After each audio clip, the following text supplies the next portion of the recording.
Welcome to Perspectives in Mobile, the news podcast from the Mobile Ecosystem Forum. Join us discussing the world of telecommunications, technology, and mobile innovations. From Florence, Ricardo Amati. Welcome to Perspectives, your go-to source for the latest insights on the mobile ecosystem. I am Ricardo Amati.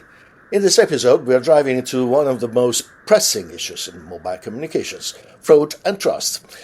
Scott Hambuchen, CEO of First Orion, joins us to discuss the way businesses communicate with consumers through branded calling, fraud prevention, and mobile security solutions. Scott, thank you for joining.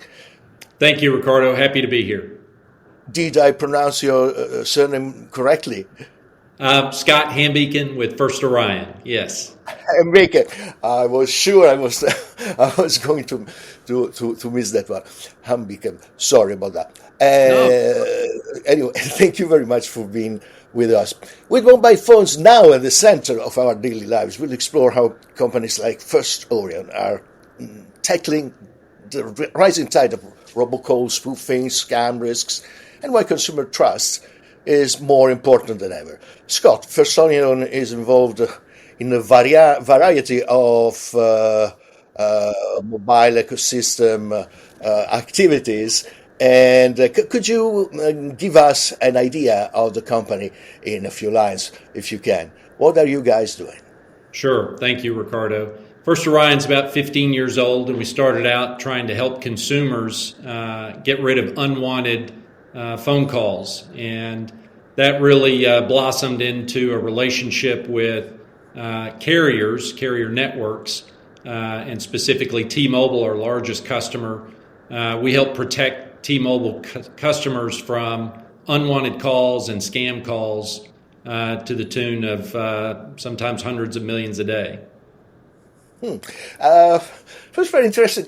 I would like to know if you have, I don't know if you have figures about, as far as I know, during the election in the last 10 days, you in the US, you Americans were overwhelmed by political messaging, which is very interesting, I think, because, you can make a direct contact with voters, but probably too many, is it? I mean, many Americans that have been talking recently, they are saying, as soon as I saw it, and that was like something like this, I just didn't care about it. I didn't answer. Do you have some figures on how your company was in this? Yeah, Ricardo, no specific stats on what I would call political calls to report on. It felt like this year maybe text messages from political campaigns was more prevalent than years past. In terms of, First Orion does have capability to allow companies to register that helps us understand what types of calls are being made.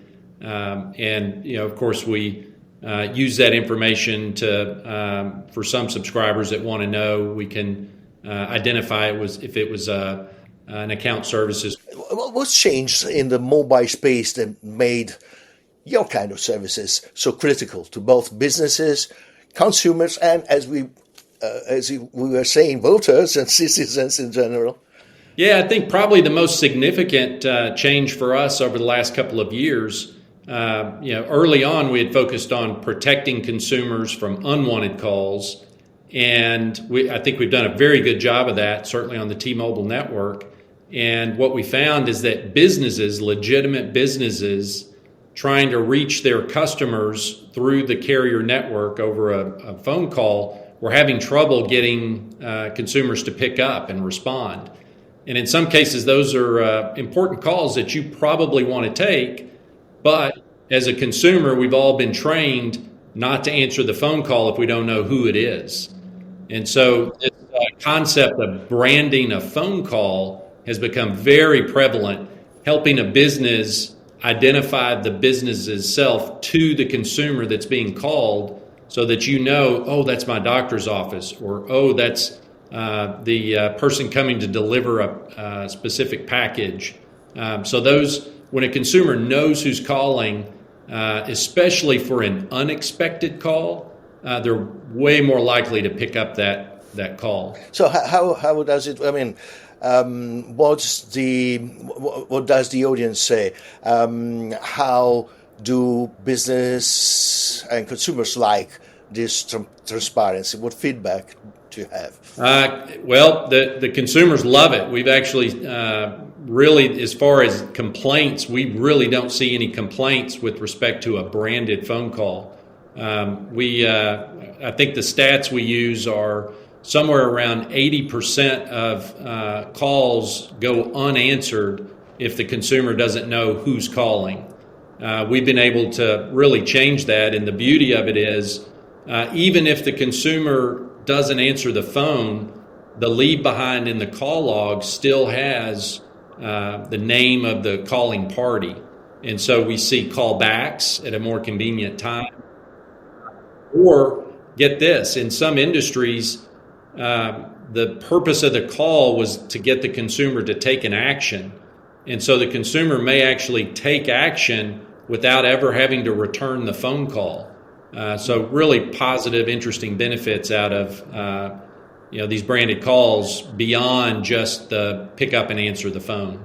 Have you seen data showing that businesses who use branded calling see higher engagement or trust from consumers? Yeah, in fact, engagement rates is one of the stats we can track. And depending upon the use case and the industry, people track different things. So we allow people to look at answer rates as well as engagement rates. And you can tailor your engagement so that some companies think anything over 10 seconds denotes good engagement. Other companies will set that threshold at maybe 60 seconds.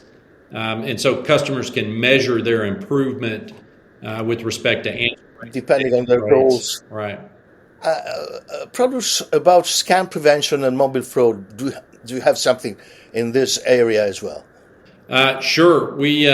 So obviously we're protecting all of the T-Mobile customers with something that we refer to as scam likely. So if we believe it's a fraudulent caller, we will tag that call with scam likely. Or customers of T-Mobile have the ability to actually turn on something called scam block. And if scam block is on, those calls that we identify as scam actually never even reach the consumer's handset. Recent survey saying nearly 70% of mobile users would switch carriers for better scam protection. Given that mobile phones are, everywhere, what do you think this says about the current state of mobile security and consumer expectations? Well, I think we all know over the last decade, the number of what we would call scam calls has increased. Maybe a decade ago, you saw more what I would call legitimate companies with bad calling practices.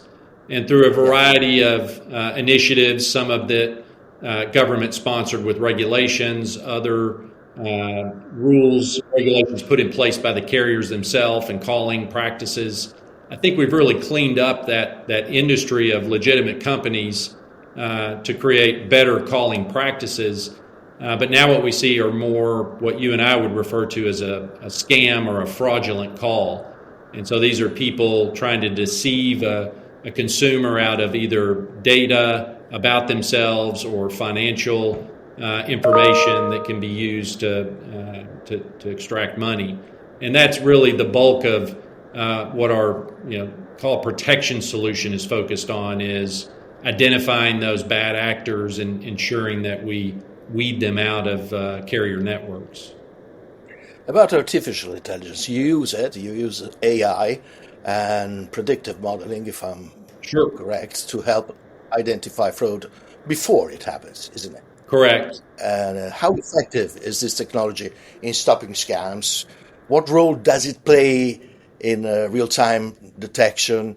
So how happy you are with using the AI in these situations? In the early days, I would say most people use what we would call TN-based modeling. So they're looking at phone numbers and identifying bad actors through just patterns of number of phone calls, how many times calls were made to the same phone number.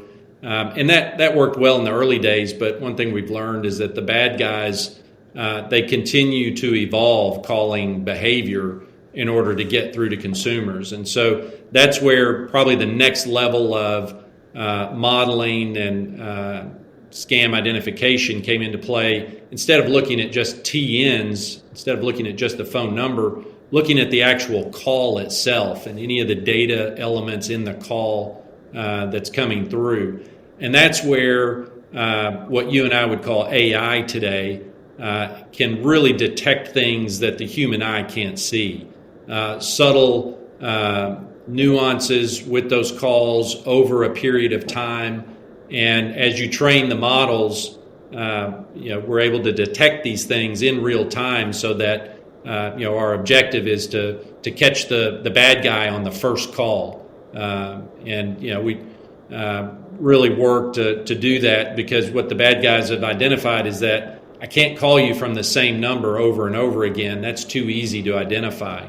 So they're always looking for ways to get around that. And then the last thing I'd say is probably the newest cutting edge technology that we're working on is really identifying the actual caller in real time and being able to do things like voice printing, some of the obvious things, and identifying these calls so that we can alert consumers, even if they picked up the phone and are on the phone with the scammer, be able to alert them to the danger that might exist there. Excellent. One of your first products, which is called Privacy Star, is free now and it's still there. You were telling me before the interview, and it goes directly to the FTC. How does it work, and how this collaboration has been useful to prevent and sure and deter, and sanctions what happens? Sure. In the very early days, before we even started working with carriers, we created the app because that gave us control over the solution and working directly with consumers to identify what I would call bad actors. And that app was available on iPhone and Android. And essentially, we would do some of the very basic level identification of TNs and things. And one of the other features of the app was to allow a consumer, if they felt like the call violated one of the FTC regulations, they could report that caller to the U.S. Consumer Sentinel database. And so we would be able to take the phone number and any information about it, allow the user to add some information, and then we would then send that to the Consumer Sentinel database. In the early days, that was one of the techniques used to identify bad actors and report on them. And then the FTC had information that they could then use cumulatively to prosecute cases against people. So we still see some use of that today, but I think more and more what we're seeing are high volume, real time interactions, especially with the carrier networks, where you have literally billions of calls a day to analyze and make decisions on within split seconds. It's a different world, but that demonstrates that was your idea from the beginning. I mean, the spirit of the company. I would say we've never lost that focus on the consumer. At the end of the day, we're really trying to help protect consumers from these unwanted calls, and in the process, if we can help the carriers with their business or other enterprises with connecting with consumers, then we're happy to do that, and obviously that's the future of the business. Right. So companies can register their number with you, and that of course has consequences. Can you share some example of business affected by not being recognizable by phone call? so it changed their business. I mean, the results after taking care of a registration. Well, you bet. I'll give you a couple of examples. The one you just mentioned, registration.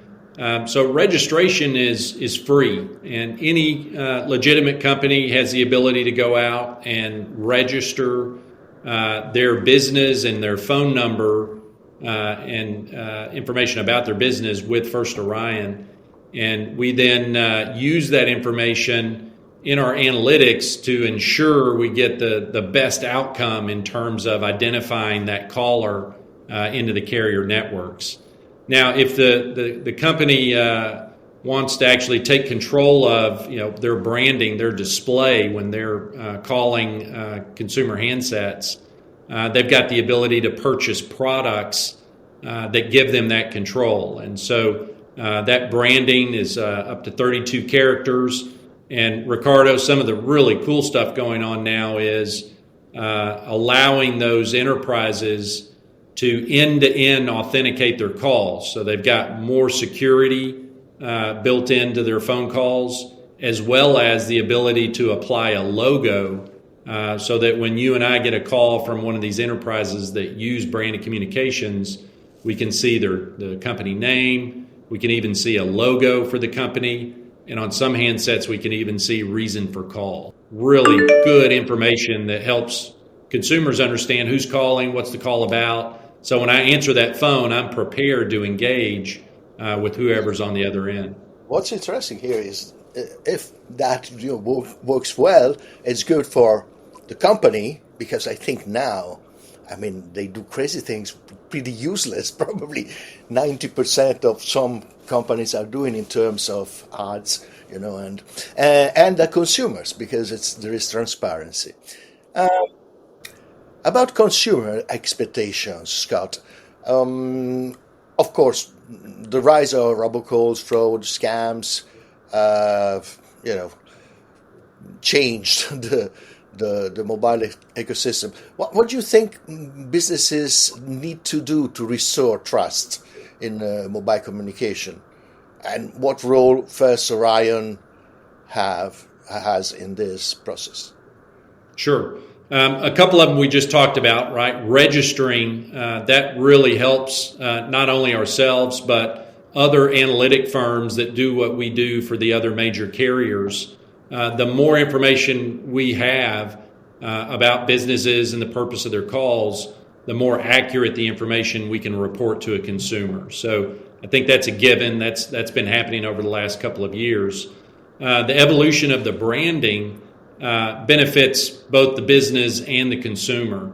And it helps the business in some respects from the standpoint of helping people answer the phone call, getting the consumer to answer, or communicating information. And by that I mean what we discussed earlier. Sometimes just the fact that the call showed up reminds the consumer, I need to follow up on a policy, or perhaps it was some document that needed to be signed, or maybe it's a delivery. I need to be at the house at a certain time. And then the final thing on the evolution here is really the security that's being built into this now. And so giving a business the ability to end-to-end authenticate from the time they launch their call to the time it's delivered to the handset gives that enterprise control of their phone numbers. And what it does is it allows companies like First Orion and T-Mobile to prevent spoofing of that enterprise's phone number if it's not authenticated. And that will really be a game changer for enterprises, especially in some of these more sensitive financial services, healthcare, industries where we see some of the major fraud today with bad guys impersonating legitimate companies. We think the end-to-end authentication is really going to help us there. You were talking about AI. Do you think it's more a weapon for fraudster or a good weapon for security? Well, generally, both are true, right? The bad guys will try to use that capability to, further their schemes for fraud. And then, of course, players like First Orion use that capability to detect it. I think legitimately there are beneficial uses of AI. We see it every day, more and more. The other thing I'd say about that, Ricardo, is, again, with some respect, companies like First Orion have been using some of these techniques for years to help us identify, patterns in the traffic and unwanted callers. So as the capability matures, we certainly apply it to, our business and take advantage of it, helping us identify, good callers from bad callers, and hopefully to the benefit of our enterprise customers and the consumers. So how do you see the futures of AI in your business? Well, I think one of the more famous phone calls, it was actually a voicemail that was left earlier this year. It was a Joe Biden imitated voice. Very famous. Yeah. And that really spurred the whole industry to start doing more in terms of identifying what we would call a synthetic voice on the call. And, I think what we've learned over the last 6 months is, yes, there are tools and techniques for identifying synthetic voices. But just like we saw, maybe a decade ago with the robocall initiative, where we said not all robocalls are actually bad. Some of them are good. When you think about school closings or your pharmacy pickup reminders, things like that. Same thing is going to be true with AI and synthetic voices. Not all synthetic voices are bad. Fakes, yeah. Yeah. The synthetic voice may have a specific purpose that's legitimate, and the use case is there to support it. But it does help us, right? Every little bit of information helps us in our decision making, no matter how small, to identify the bad guys. So, we will use the capability, and we'll continue to test and iterate, and hopefully provide a great service for our customers and consumers alike. One thing I'm curious about, you started in a little office in Arkansas, but now you are everywhere. You're in the Middle East, you are in Europe. How different are these markets, and how different is the cycle of of change in the mobile ecosystem? Sure, right. So obviously our business started here in the U.S., and that was the market we focused on, the North American Numbering Plan, NAMPA environment, and obviously learned a lot, honed our techniques and our skills for identifying all of the bad actors, and then being able to brand phone calls. And I think, probably one of the biggest differences is A, is there a need for it in these other markets? And B, the regulatory and the privacy environment for these other markets. And so if we take those two separately, I'd say, maybe 5 or 10 years ago, we didn't see as much need for the call protection in some of these other non-U.S. markets. But that's rapidly changing. Instead of us trying to necessarily sell to these other markets, we're actually getting requests. Hey, can you come present this to us? Would you be able to bring that capability into our markets? And then, so you're selling your experience? Yes, seen it in Europe, seen it in the Middle East, and we've responded to that, obviously.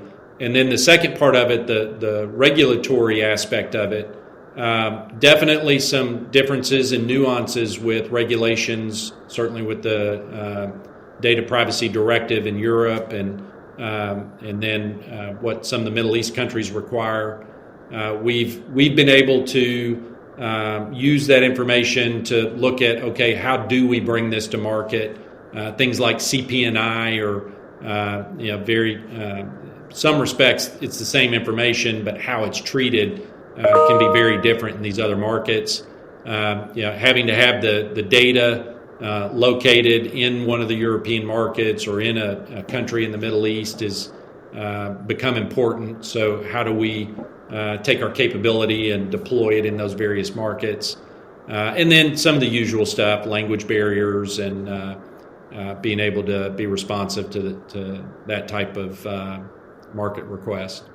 Scott, thank you for this dive in one of the most pressing issues in mobile communications with your company, First Orion. Thank you very much, and thank you for listening. And that's it for this episode of Perspective, the MEF podcast, where opinion makers, experts, and industry leaders talk about what they think, see, and expect in the world of technology, telecommunications, and innovative mobile services. Stay tuned. From Riccardo Matti, goodbye and good luck with your work. Thank you, Ricardo. Thanks for listening to Perspectives in Mobile. Join us next as we explore telecoms, technology, and mobile innovations. Stay tuned, stay connected, and let's unlock the mobile potential together.